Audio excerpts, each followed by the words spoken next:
I think this is your most important piece of work yet because of what it exposes. Your thoughts on that?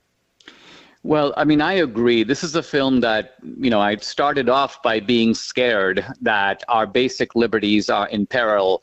And then the process of making the film has deepened my anxiety. And I use the analogy, I almost feel like an animal that sees a sort of movement in the trees and is trying to warn the herd that that we're all in danger and we need to take protective action. But there are so many people who feel, oh, wow, well, I know, but I'm not Donald Trump and I didn't go into the Capitol in January 6th. And so I can continue to graze here like a wildebeest and know the lion is not going to pounce on me. And this is the kind of attitude that gets you a police state.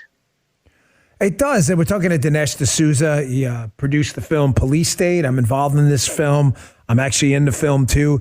Dinesh, it's interesting. When we were filming portions of it, you and I were chatting for the film, and obviously it's about an hour and a half. The movie could have been, I think you and I both agree, we could have done 5 hours.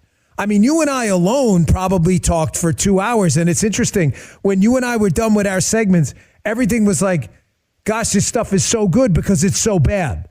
I mean, everything I was telling you about how we've degenerated into this mess, and how a government that's a constitutional republic and a representative democracy is not supposed to target citizens in search of crimes.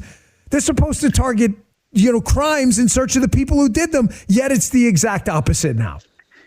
Yeah, if it'd be one thing if we were making a film and we said that, look, there is one aspect of the police state, let's say censorship, that is now creeping its way into the country.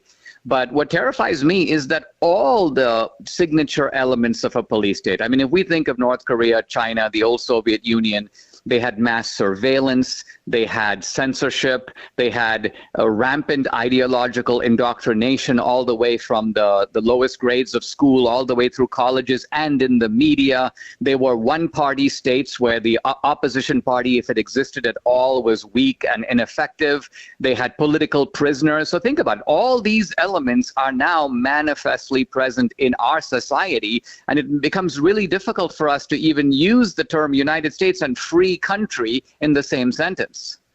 Yeah.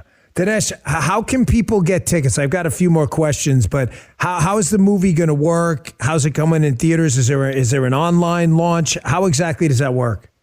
Well, we have bought out hundreds of theaters on 2 days, October 23rd and October 25th. So those are the 2 days to see it in the theater. The other way to see it right now is the virtual premiere. And the virtual premiere is out of a spectacular studio in Las Vegas, but you watch at home. There'll be live music. There will be the whole film will be played. You and I, Dan, are going to do a Q&A, a live Q&A to follow. So it's a wonderful program out of a magnificent venue. And tickets, both for the theatrical and for the virtual premiere, are from the website. It's policestatefilm.net. You can't get them at Fandango or get them from the theater. You have to go to the website. It's the one-stop shop for tickets for everything. Policestatefilm.net, not .com. Policestatefilm.net.